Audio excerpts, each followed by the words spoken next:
This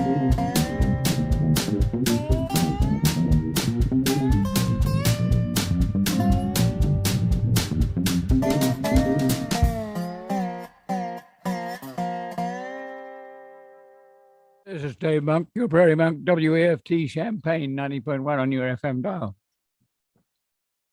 Beautiful weather we're having. The prairie is responding and is interesting on roadsides or on reconstruction plots and remnant prairies. We've been trying to be realistic about establishing not-for-profit facilities. And it's interesting. We have been through this. We have interest in regions that range between Bloomington and Paris, Kankakee and Shelbyville. That's basically East Central Illinois. We spent about 10 years working with the university to work with prairie preservation and general environmental education.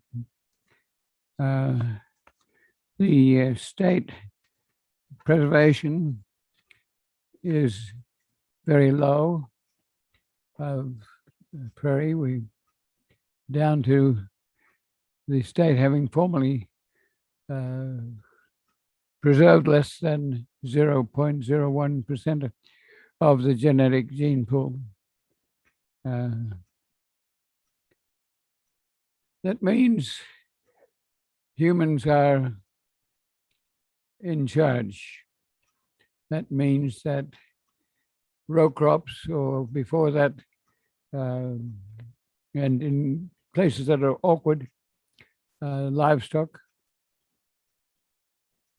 And that takes away the native vegetation, which is probably not about 90%, at least in Champaign County, was 94% prairie. And with little patches of forest where the soils were well drained, like perhaps on the top of a moraine or near rivers.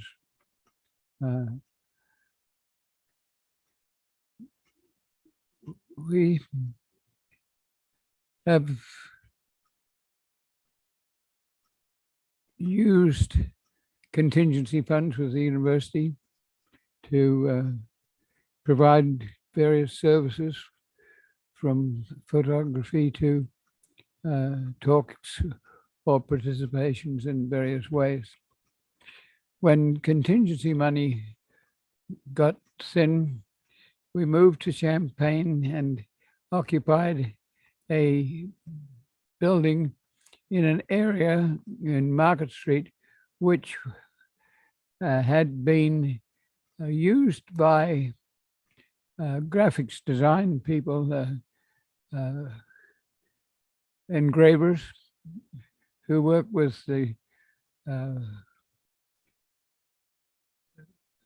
newspaper industry. When we came here, there were 4 empty buildings, just minimally used. The News Gazette was up the road and was still using a linotype to create lead images of print that was then assembled in boxes that were then used for printing. Paper mache copies were made and sent to other communities. Gradually, things went to offset press and rotogravure, and the need for graphics decreased, and the buildings were sold. There were 8 buildings here.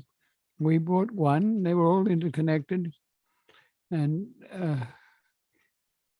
we've occupied that building since probably the 1980s. We were here actually before WEFT and had something to do with dreaming up the use of these buildings as not-for-profit agencies. We went to the Kresge Foundation and asked if we could have 4 not-for-profit agencies supported on this street. Didn't happen because we didn't have any collateral. If you're a hospital and you want an extender wing, then the existing wing is a collateral, or the hospital is a collateral.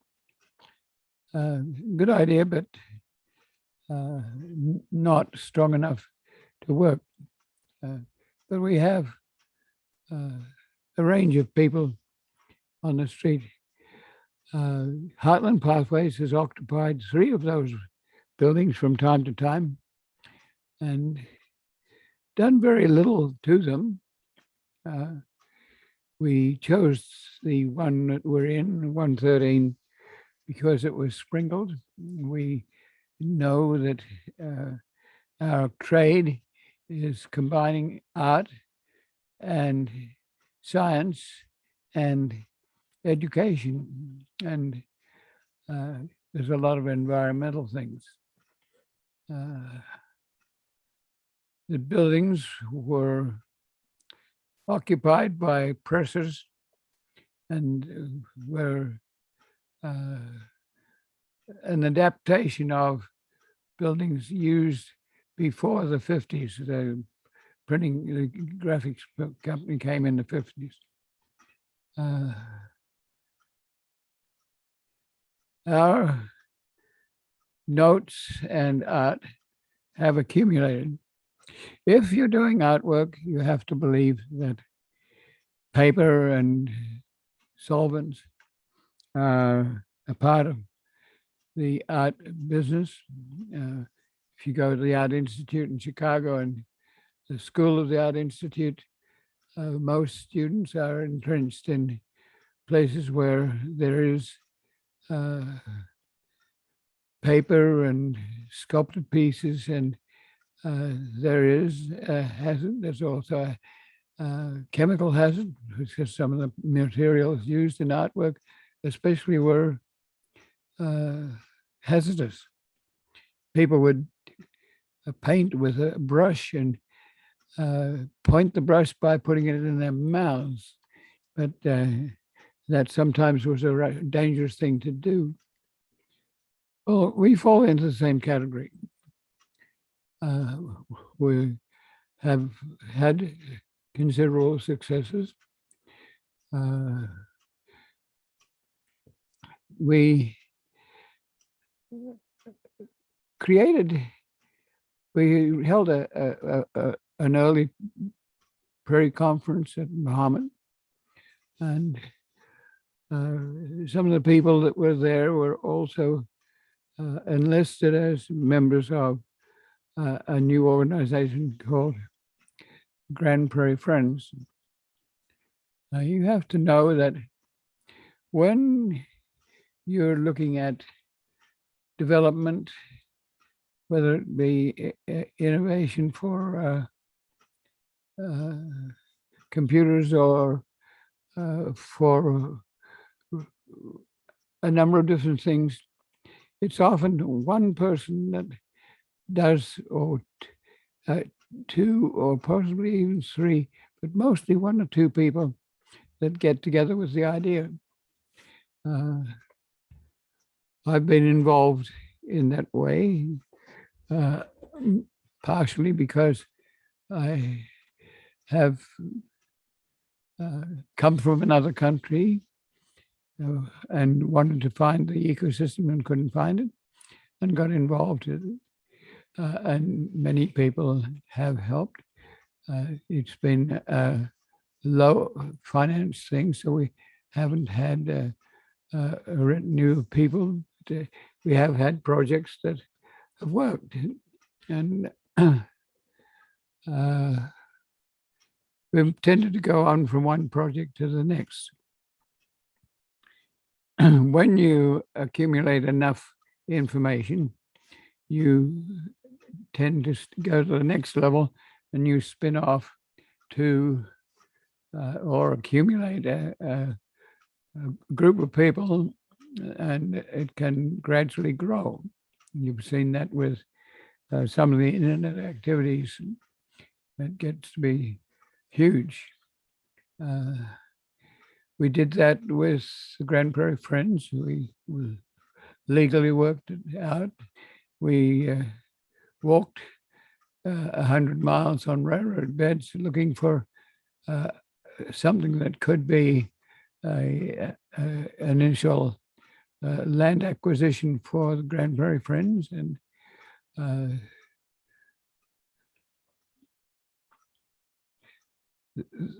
that became the Grand Prairie Friends.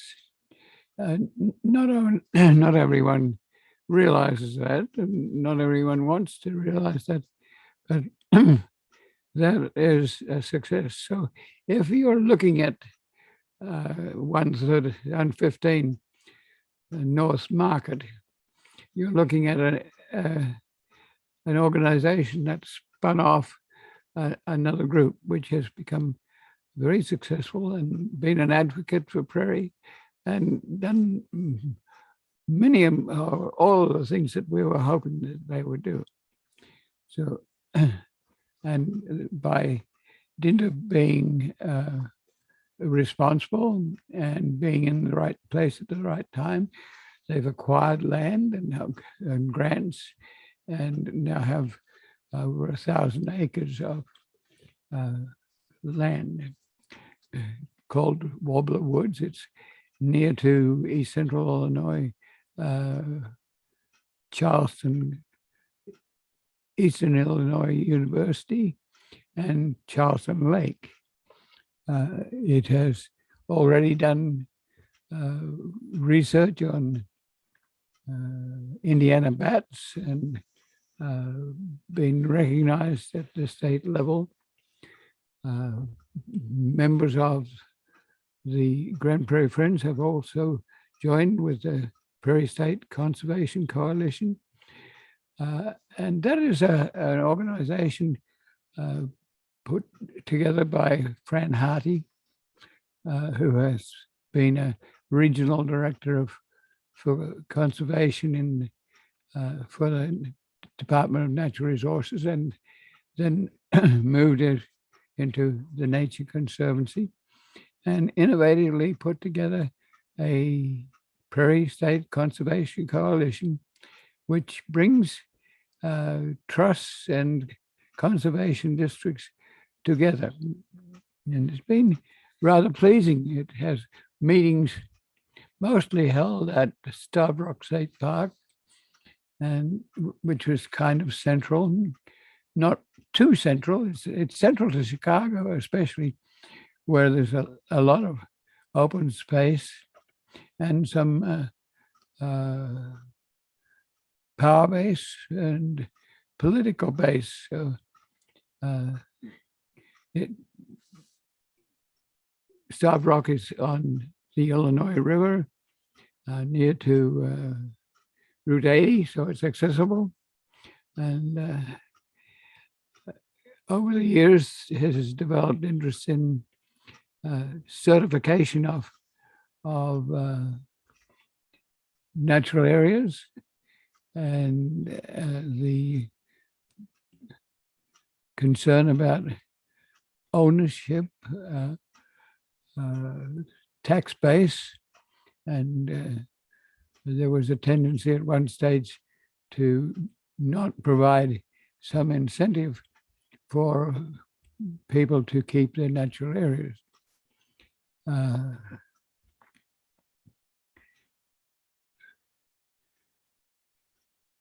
If there was a tax base given, then or exemption given, that was an encouragement. So the Prairie State Conservation Coalition has looked at that sort of thing, I was interested to look at one of their webinars just recently, and it was on green cemeteries in Joe Davies County. And I might say a little bit about that later. But looking at heartland pathways, you know that when we spin off, we're left with some of the awkward pieces of natural areas that we might have been working with. So you go from one to the next. We spun off 30 acres of bottomland and upland forest at Shady Rest, and that's now in the Piatt County Conservation District. We worked for years to try and preserve the dignity of the Pepsin factory in Monticello, but lost that one. We're near to Railroad Museum that we hope might go down to Shady Rest, where there's a bridge that the previous owner, Jason owner, put money into working with us to save the truss bridge for the future. So there's some form of regional planning we should be doing here. We're looking at taking historic trains from the Railroad Museum into Champaign. That's not a simple process. That's, it involves re-railing 4 miles of our railroad bed between Whiteheath and Seymour and acquiring 7 miles of active line that's in abandonment process between Seymour and Champaign. Eventually, we would hope to get to downtown.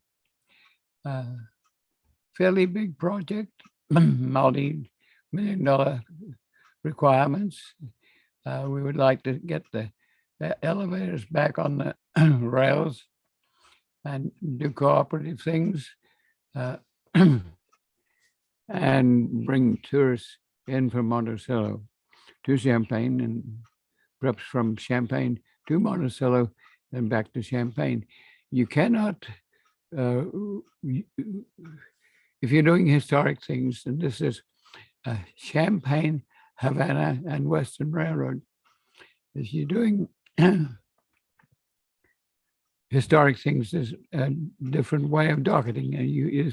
This is not a railroad that provides people the opportunity to get on a train and get off a train at a destiny. They have to go to the destiny and then go back to the museum. We're looking at 10 miles between Rantoul and Paxton, and even in the last day or two, there has been announcements that infrastructure is being looked at, and most of our prairie is on roadsides where often the road parallels the railroad line, and in some cases we have an interurban there too, which makes it a very wide cross section. In some cases, that transect goes up and over a typical glacial moraine, and lets people know what a moraine remnant is like. And it's on Route 45, which is got low traffic because 57 takes most of the traffic. And that would allow us to have pull-offs for people to inspect the regional ecosystem.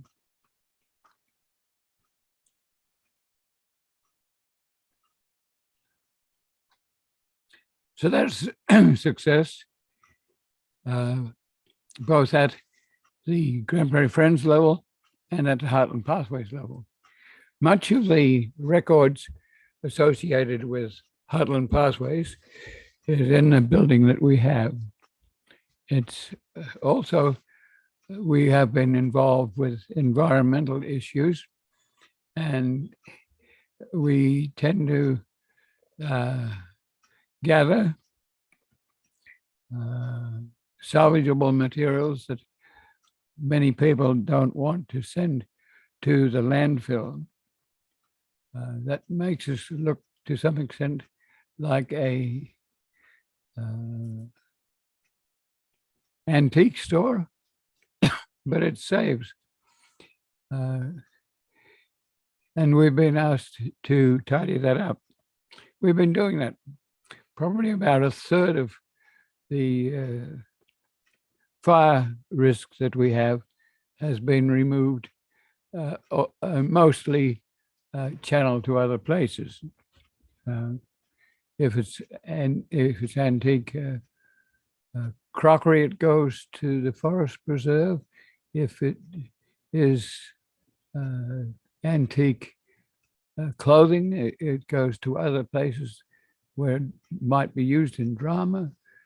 So gradually we've reduced some of the more rough and tough materials.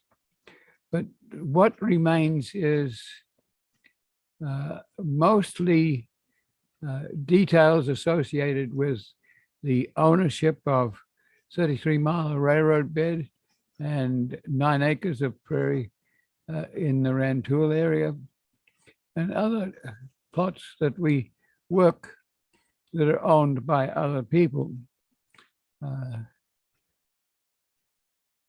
We've had wonderful help from Bill Saylor first, and then David Witzani, who both worked with us as radio engineers, helping us to record some of this detail so that it is on your computer. It can be streamed. It can be on Channel 6 as a television, and it can be on YouTube and go around the world from YouTube. So we have not neglected to give information. We, as artists, have done a lot of silkscreen printing, mostly with natural areas where we want to stress some part of the environment. That art work goes with a silkscreen press, with silk screens themselves. The process involves photography, so we have had to have a dark room, and we use a color negative and transmit it to a Verichrome or a black and white negative and create black and white high contrast images. High contrast drops out some of the information, so you put your own imagination into the image. That causes some of the fire concern. But we do have a building that's sprinkled, and recently we spent $1,000 improving that. We've had windows that have got older, and we've done repair of that and spent $3,000 doing that. We've moved the little pocket prairie across the road to the big dig detention pond, where it's doing well, and we've maintained it.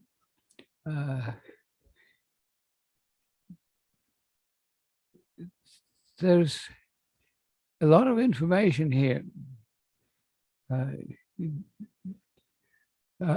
David retired some with the virus, and the whole of WEFT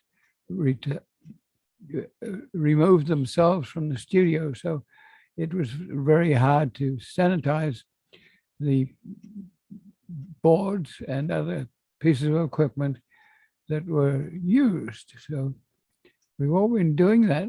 And David has been particularly helpful in putting visuals into the program.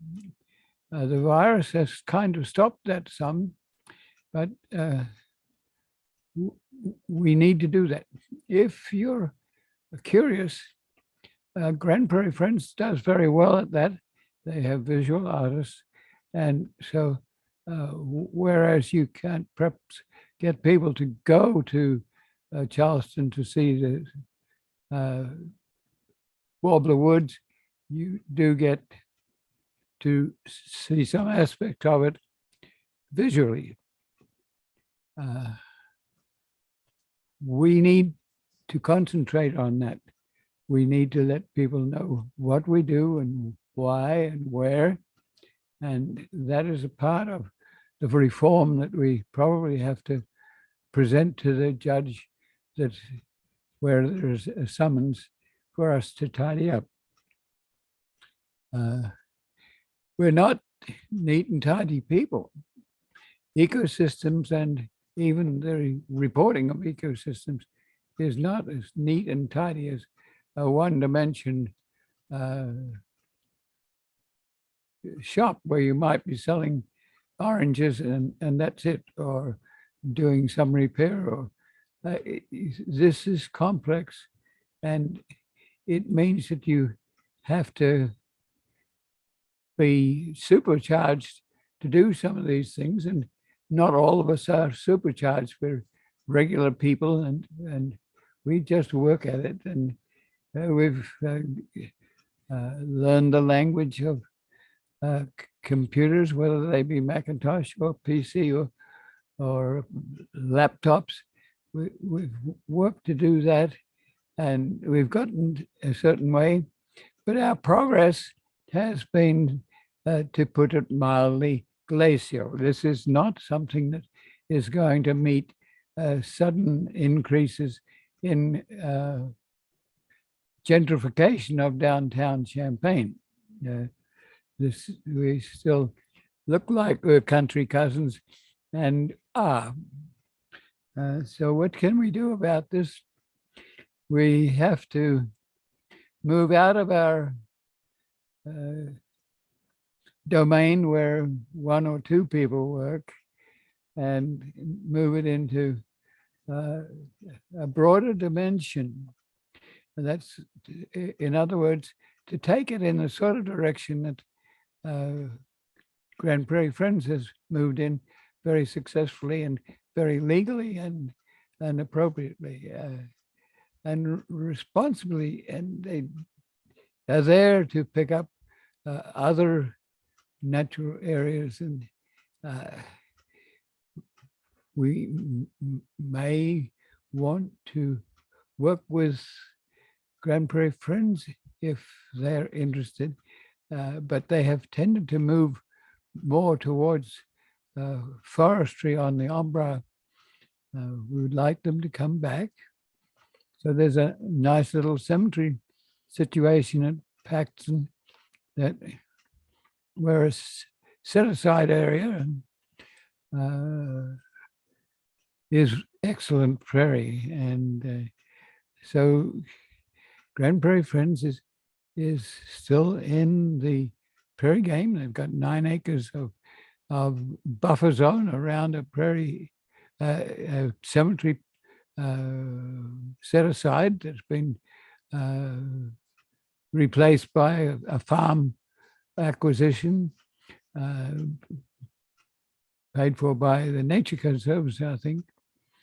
Then that's at Loda, and then at Paxton, they're working to create a title for the transfer of the cemetery to Grand Prairie Friends, so they can answer the questions about why you don't mow or work with it. And right next door on the railroad bed, there is excellent remnant prairie.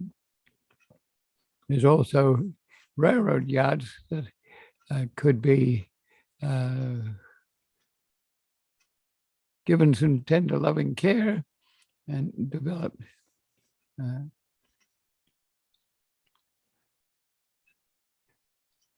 So we need help from people who have guru status, who can look at 1,000 addresses and tidy up the address system, to create letters to go out at first to half a dozen people who might be able to help us legitimatize our request to GoFundMe or some other agency that does that sort of work.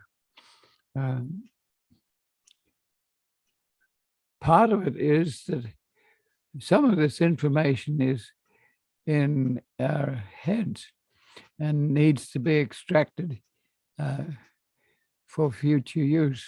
We need to leave for the other generations a skeleton of what they might be able to work with in their manner. But we also have accumulated over the years books and information guides that could be very helpful to incoming people who would take over Heartland Pathways. It's very near to being creating that second level where the idea gets to expand. We have 33 miles of railroad bed out there. 2 miles of it has been created by Monticello City as a safe and popular trail over the Sangamon River. Some of it goes past Allerton Park.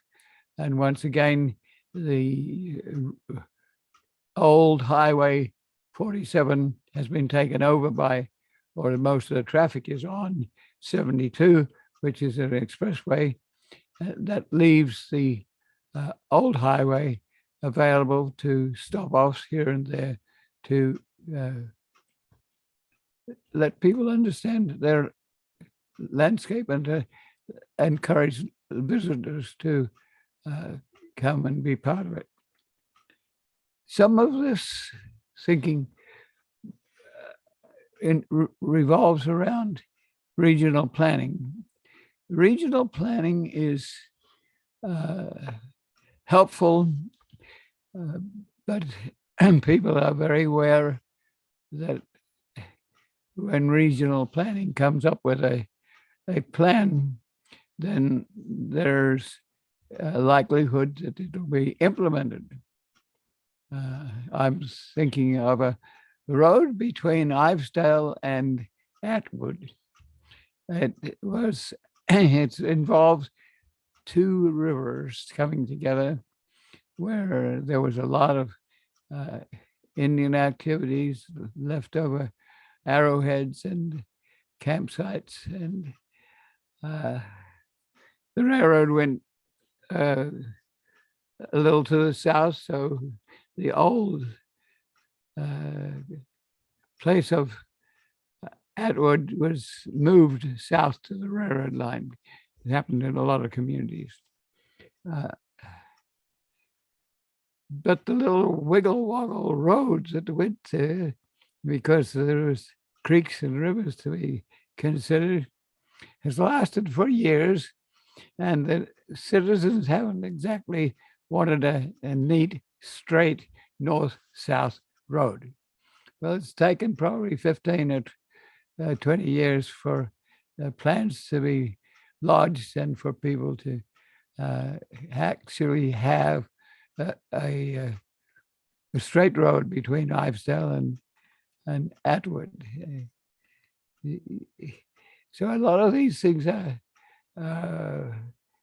perhaps have a 200-year base, or perhaps a 100-year base.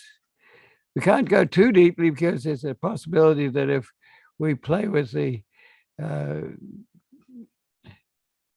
climate, we just might push the world into a different orbit and all be extinct. So we can't plan for too far ahead, but we at least should plan for a long way ahead.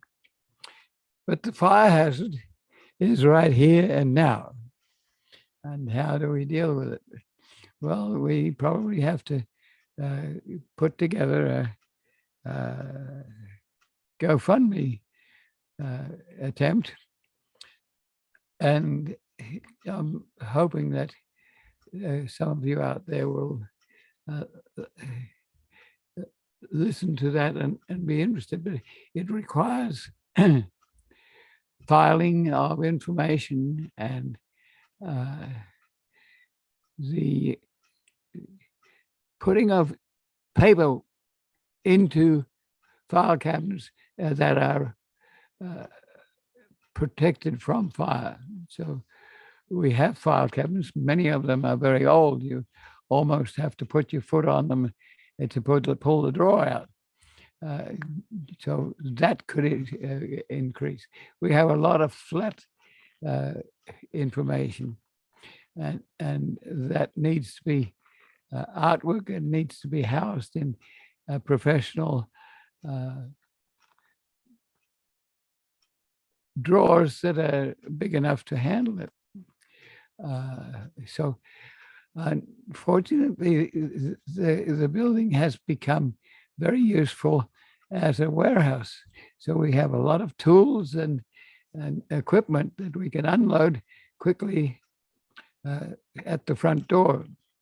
Not attractive and not a good idea. We should probably put it downstairs, but often the opportunity to salvage steel out of a chair or do things on a stoop out the front means that it's very handy to have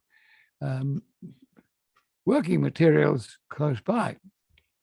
So I've been looking at a possible set of shelves that might allow people who come to Friday Night Live could actually see some of our prints and materials. It might even be that we create some new ones. But we've been given a 30-day notice to satisfy our summons, and the city has been talking to Daniel McCallum, who was mayor for 11 years, and he replaced Bob Dodd, who was also our attorney pro bono for many, many years. And so Daniel knows the territory. He knows the Kickapoo Trail. He knows the river that parallels it. He knows the 33 miles to Clinton, and he's observed us for a long time. So he's come with some ideas because he realizes that we might just lose our souls if we're not very careful. But courage, this happens. It happens in reality. It's not easy to work with natural areas. It's very rewarding. This week I read an article about orchids on a place that should have been burned for. This orchid was adapted to burning, the natural burning that has been stopped by Smokey the Bear activity that says we don't want fire, so you can accumulate litter. Well, it took perhaps 15 years from the idea and 5 years from the time of trying to get this plot burned to actually getting it burned. And then the plants came out of the woodwork. And you have to deal with that sort of challenge, and you have to accept that reward when it happens. It's interesting to talk to people whom you've talked to, encouraged in 20, 30, 40 years. So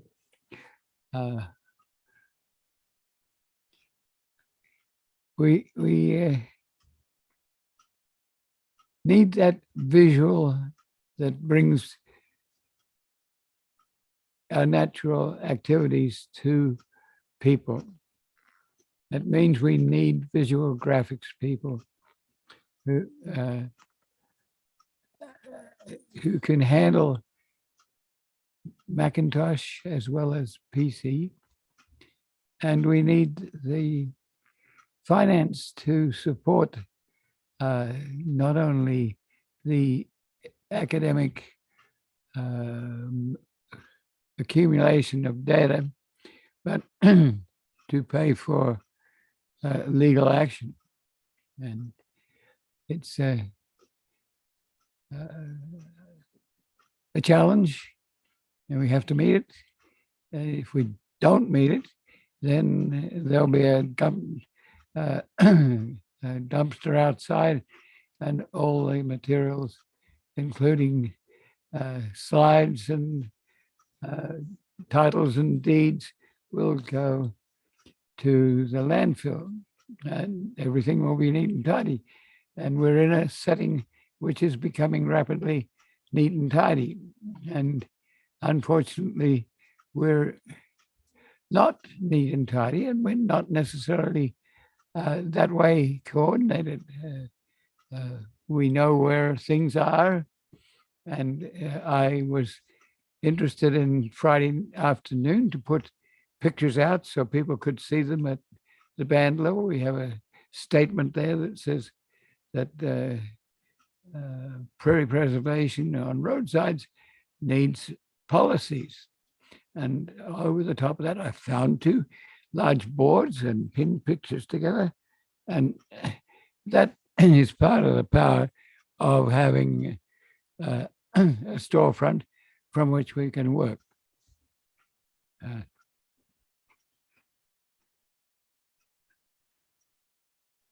We also need people who go out on a mission and talk to the Rotary Club, the Exchange Club, Audubon, other places. We need to express ourselves and be noticed. And that's not always something that people want to do, but it's very much a part of what we have to do to survive. The building itself is not in good shape. It's not a modern building. It has a drop ceiling, which was put in mainly to reduce the amount of heat that you had to supply. But most of these buildings these days, the drop ceiling has been taken out. We have a front, which has been applied when the Grubb family came as engravers. It is separate or in front of the original building. WEF took their front off. And so we have to think about doing the same. Is there funding for that sort of thing? Perhaps it's a facade, so we perhaps can get some contribution from the city to improving the facade. The whole facade needs tuck pointing. That's a $6,000 job. And we don't have that sort of money. But we do have support. I stand out there and talk to people that have been known us for 15, 20 years and are interested in helping. We survive. People bring me food, and I go to Kerry's at the farmer's market and gather up a secondhand food.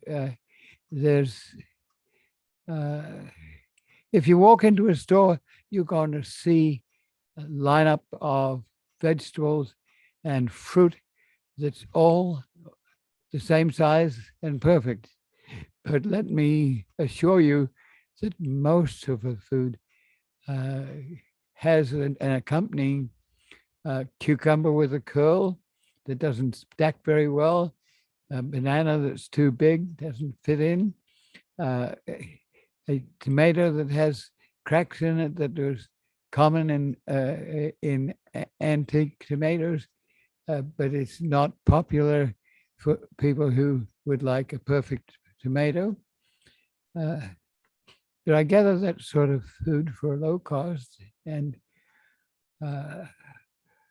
so we're frugal, and we can keep being frugal, but frugal is not always successful. The silk screen process could be moved out. It means we might have to work with the Craigslist and perhaps sell it.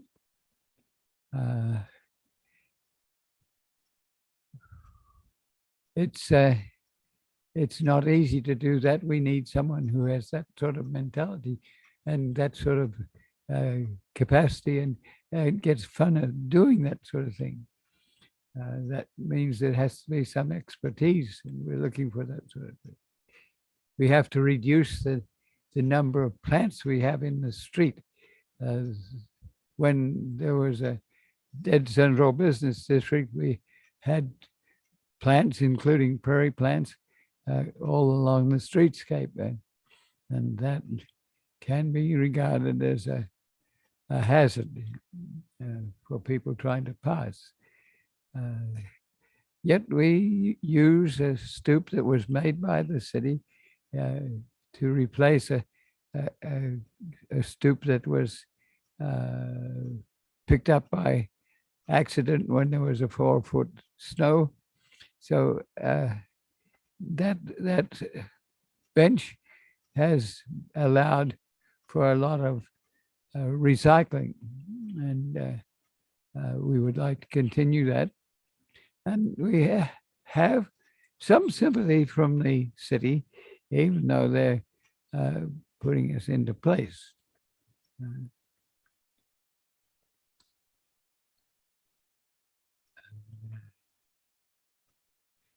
There also is dreaming. One of Daniel McCollum's comments was that you are a dreamer.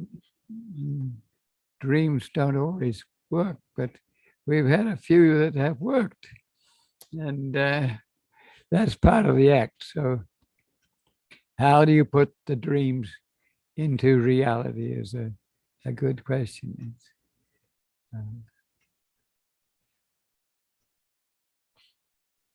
It involves new activities. It involves geographic information services. It involves internet, but it also involves being out in the field and inspecting the prairie as it grows. I haven't been to Rantoul this week, but I suspect there's quite a lot of liatris there. And you have to take people there intermittently. You might want to know that 1,000 visits to the prairie will be different.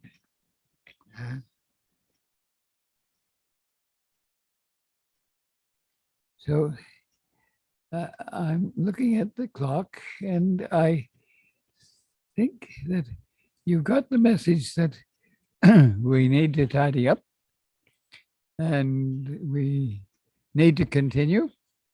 We need to have a skeleton for future generations. We need possibly to find a CEO. So if any of you out there would like to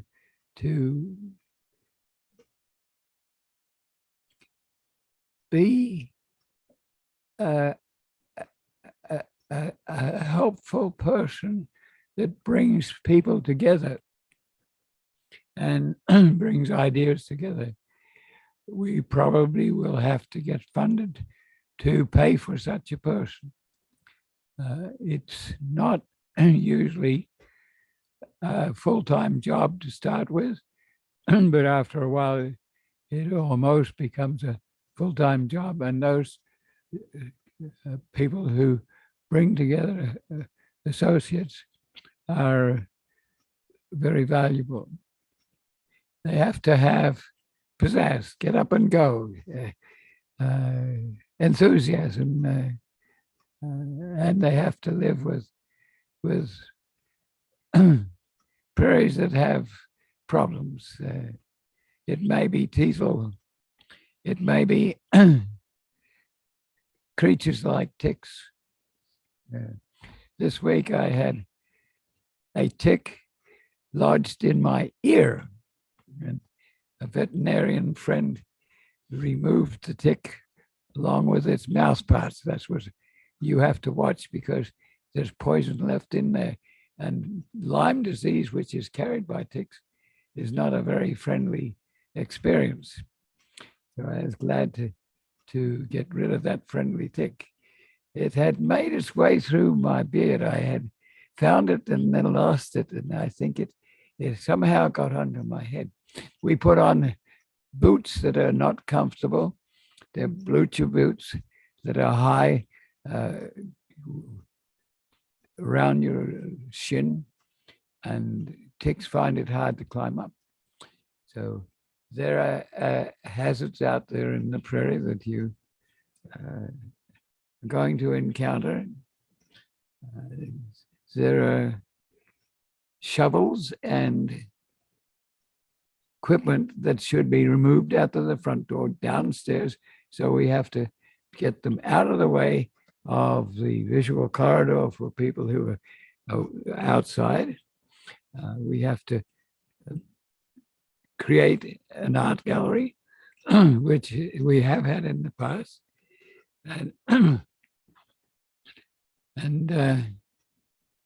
open up. That means we have to have people who are prepared to mind a gallery for the period of activity. WEFT has been doing very well. They have a nice little stand outside, and it introduces people. I think they also can take people inside to see the studio and the Great Hall. But it gets a mention from the music people, and this gets to be friendly. So I think that's enough for the moment.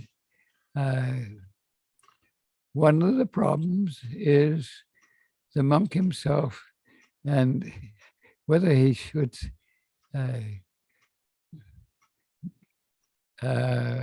gorge out information, put it on a computer, not lose it, and work with people.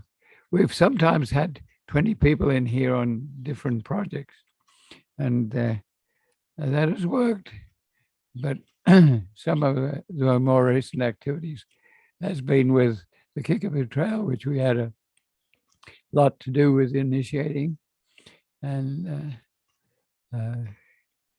other places. At the Kickapoo Trail, we're very interested in 10 miles, which has yet to be developed, and having a narrow trail so some of the native vegetation will remain on either side. Now, I think I want to say something about the webinar we have. We need to establish our own webinars. There's sophistication that we need, and people can help with it. So the webinar I went to was organized by the Prairie State Conservation Coalition, and it's a bunch of ground owned by farmers who were pleased to create a cemetery that will eventually make room for 1,500 burials. Some of these burials will be in forests. Uh, Most of the burials will be in prairie, but the scattering of ashes will be in the forest. Uh, and people will be buried in a biodegradable coffin with no wood, only wood that can be decomposed, and no hinges, no metal objects that will stay around. Sometimes there will be a shroud only, but there will be some memorial plaques that indicate who is buried and where, and families can come back and find their loved ones. This concept has been going on for some time. Just out of curiosity, we have a prospect cemetery to the north, and I am tempted to wonder if we couldn't put a 9-acre buffer zone around it, and if the buffer zone could not be a green burial ground with nature and in cooperation with people like the Grand Prairie Friends to ensure that there's perpetual natural area on top of your grave. This is a very new concept. It's not new as in the past. In the past, you just got buried with a shroud. Then the shroud got directed in different directions, and there got to be rules about how you did what. But we're talking about bodies rotting and going back to nature, and people understanding that that's what will happen to their body. They've got limestone segments planted in the ground on the edges of the cemetery area, that where you have a little plaque indicating who you were and perhaps a little bit about your history. The rolling countryside is wonderful, and so far 5 bodies have been buried in this cemetery. It took a lot of organization to have the permission to have a cemetery, to have the rules about who would organize the funeral and the burial. So there's a payment for that, and there's a contribution to the cemetery to keep the natural area alive. The nearest one to us is Joe Davies County, which is the northwest corner of the state. The nearest one to that is in Ohio. But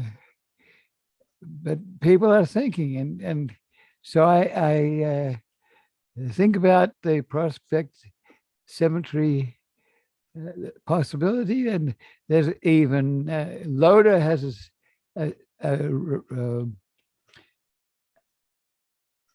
buffer zone of 9 acres around the set aside, and at Rantoul there is a cemetery that has been expanding towards our 9-acre natural area, and part of our GoFundMe could be also oriented to buying 5 acres between the cemetery and our natural area, and it too perhaps one day might go to funereal activities.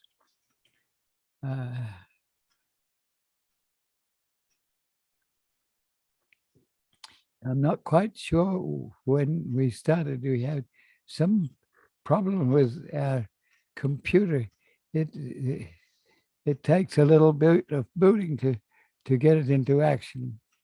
But I think I'll leave a little space for WEF to announce its 40th birthday. And being evil-minded, I would like to think of our building next door at one stage being providing visual material, so that we would have visual domain, a little bit like what Urbana has in Urbana Public Television.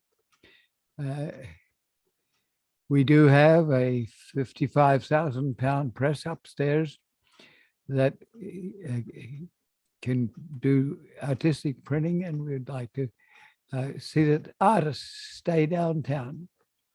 And if business and restaurants and a projected hockey stadium going to be here, we'd like to see WEF retained. We'd like to see ourselves be here. And I would like to see, and I think the city would like to see, Market Street have character a little bit like what it used to be and not modernized. So I'm going to say, this is Dave Monk, your Prairie Monk, WAFT Champaign, 90.1 on your FM dial. And think about the survival of the sort of activities we get into. Bye-bye.